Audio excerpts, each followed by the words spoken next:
Good morning, good afternoon, good evening. Welcome to another episode of Immunotec Talks podcast. We are so excited to be with all of you yet again.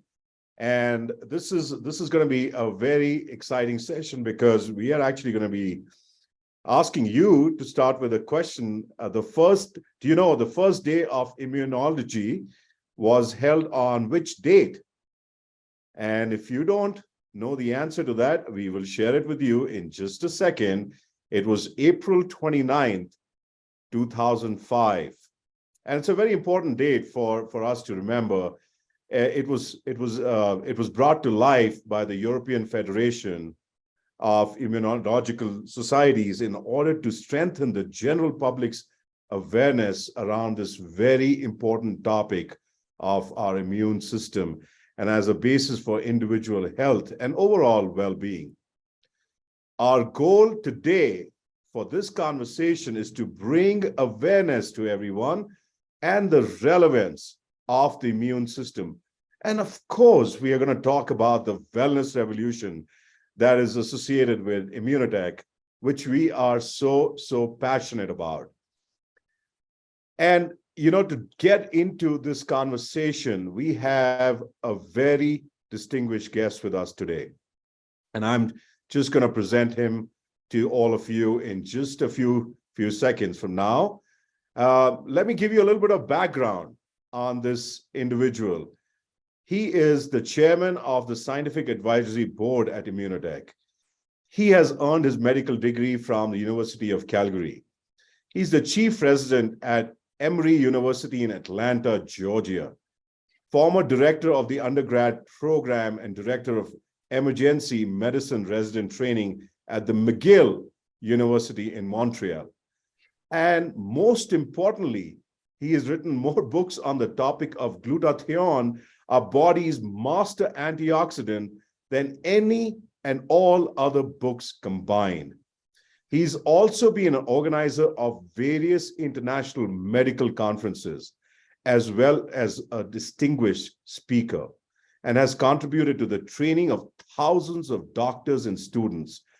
He has been a member of the boards of directors of numerous academic and medical institutions dealing with politics and education.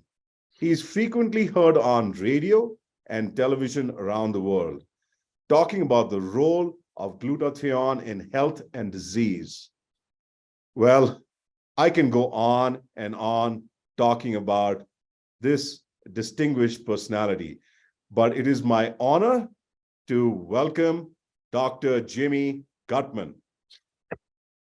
Thank you, Raj. Thank you for such a wonderful introduction. It's an absolute pleasure to be here. And again, welcome, Dr. Gutman. It's such a pleasure and honor to have this conversation with you on this very, very important topic.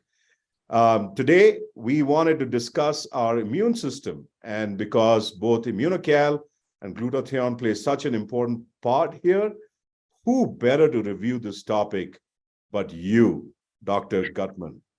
Well, thank you. Let's go for it. So first of all, I think for our viewers and our listeners, I really want us to have a brief answer on what the immune system is and what does it do? Well, this is a very involved topic. The immune system is insanely complicated, and it's one of those fields where our knowledge really is still in its infancies. A book on immunology is actually outdated by the time it's published. But let me give you the simplest possible answer. The immune system is our body's defense system. Awesome. And just to reflect on the last few years that we've all gone through the pandemic, I think the immune system has come up. I cannot imagine how many times by how many people just talking about building our immunity and building our immune system. So you said the immune system is our body's defense system. Defense against what? Well, in simplest terms, defense against whatever is not supposed to be in your body. Initially, our understanding of the immune system was about the defenses we had in place to combat infection, whether it was bacterial or viral or fungal or parasitical or any other microbe invading our body. And we're still working out how all this works. Awesome, Dr. Gutman. So give us an example of what exactly is going on here. Let's say I am exposed to a virus and it gets into my system. How does that all work?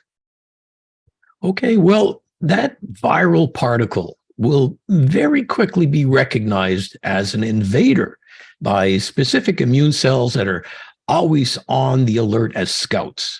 Now, these scouts can try to destroy the virus themselves or go and call for specific other white blood cells to join in on the fight and gobble up these viruses. Now, depending on how this initial fight goes, sometimes it'll end there, but sometimes the virus can replicate fast enough to overwhelm our immune cells or white blood cells, essentially outnumbering them. And if that happens, then we fall sick.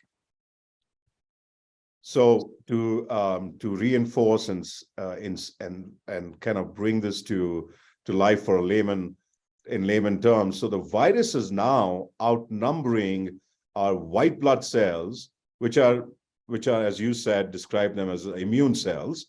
Sounds like we are in big trouble. Very accurate, Raj. But fortunately, there's another step in our defenses.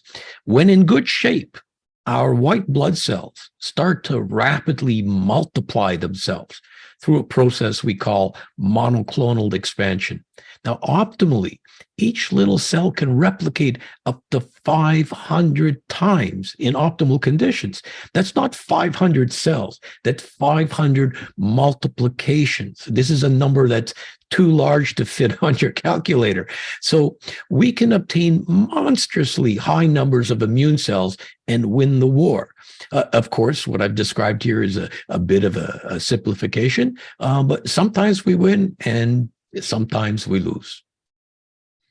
So now it all kind of comes together for me in my mind. So when I visit my doctor and why he does the white blood cell count to see if I'm actually battling any infections. Now that really begs another question. What is the reason why we would lose this war? Good question.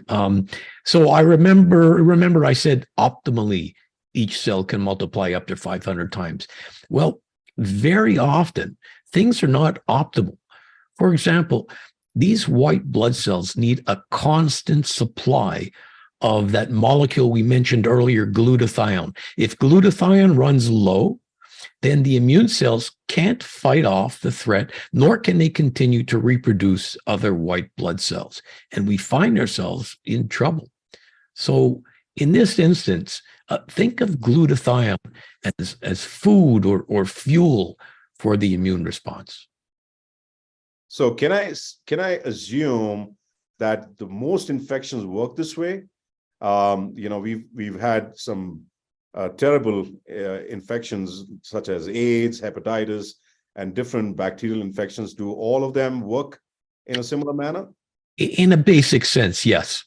Each have their own nuances, but this is a simple model that holds true most of the time.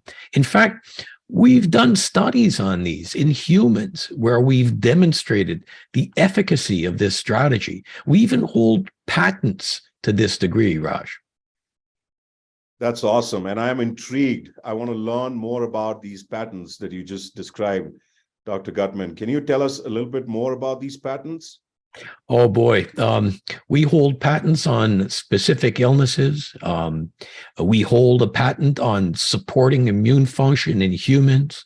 In fact, we also hold a Health Canada number that gives us the right to make claims about supporting immune function, maintaining white blood cell counts, raising antibodies, and more. This is quite rare and quite incredible. And it just comes as a result of our over 40 years of intense research and publication. We're one of the few companies. In fact, I think we're the only company that has the right to make these statements, the only natural product that can do that.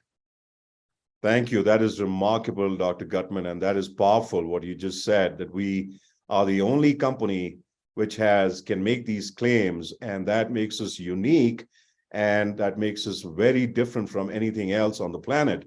That's truly remarkable. And I just want to reinforce something that you said, about the claims that about supporting the immune function, maintaining white blood cell counts, rising antibodies, and more. That all is just incredible.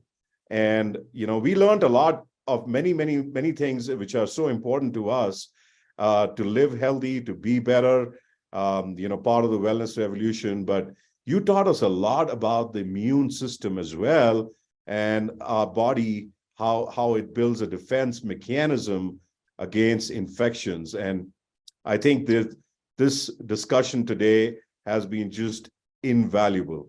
I so appreciate you taking our time and want to thank you. And I'm grateful to you that you could share your deep knowledge and your experience with everyone else on this call.